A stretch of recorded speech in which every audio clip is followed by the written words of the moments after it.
Boom. Good. My last question today is, and it's a good one. How can I tell the difference between God's voice and my own voice? And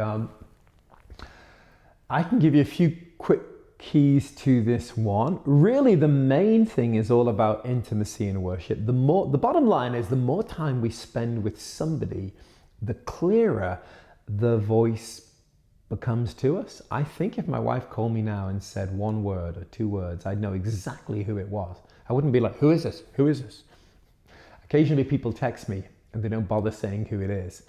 And, of course, there's no way of knowing in a text. There's no intonation, there's no accent, there's no male, female, there's nothing like that. But my point is, I think all of us, I don't think anybody can help you on this journey.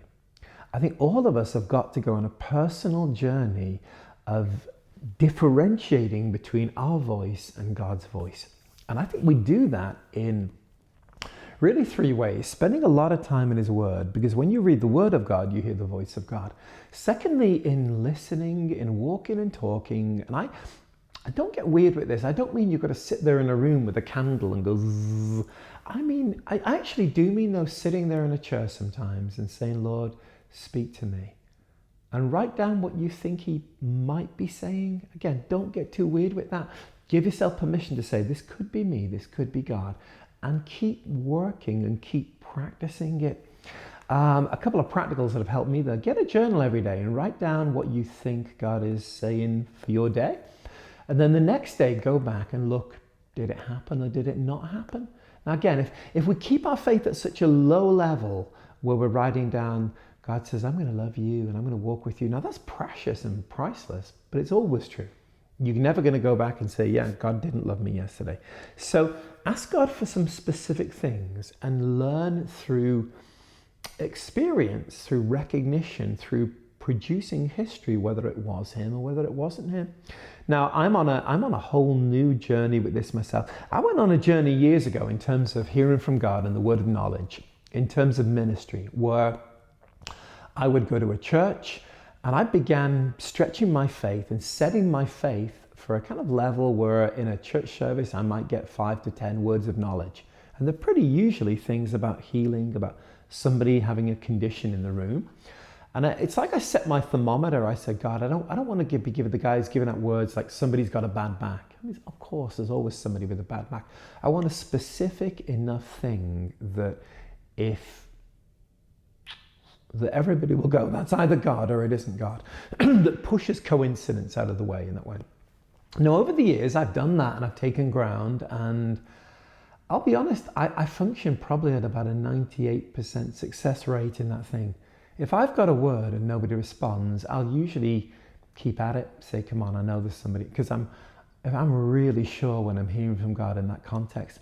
But I also acknowledge, I've been thinking about this recently, that's a safe context. It's like a comfort zone for me. I'm amongst believers. I'm in a place of authority, either my authority or I'm under somebody else's invited authority. It's an easy place for me, and I want to go further in hearing from God. So my current journey at the moment is every day I want to go to somebody and try and hear something, and then I'm going to say, was that God or wasn't it God? And I'm talking about like names, addresses, things like that, and I'm getting some right and some wrong, but I want to keep doing that until that is in the high 90s success rate. I think if we're going to grow in these areas, we've got to go on a journey of faith where we're stretching our faith and where we get feedback, where we actually begin to pretty much on a daily basis find out that was God, that wasn't God. That was God, that wasn't God. And the more that hearing your own voice is easy. The more we try to hear from God and then get that, I'll call it that feedback loop of this really was God or it wasn't God, the more we distinguish.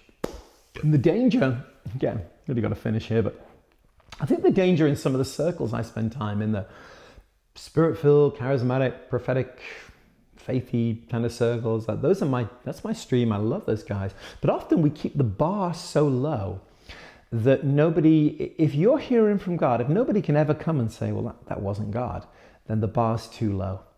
Yeah, hearing from God should be startling, should be glorious, should be amazing. So stretch your bar, create your own feedback loop, if that makes sense.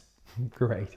Thanks for watching, guys. Again, check out our YouTube channel. If you haven't subscribed, really encourage you to do that. And new series out on prayer that went live today. So encourage you to check out that and all the links below, including our monthly mentoring group and my churches in New England and so much more. Thank you for watching. See you soon in the plan of God. Bye for now.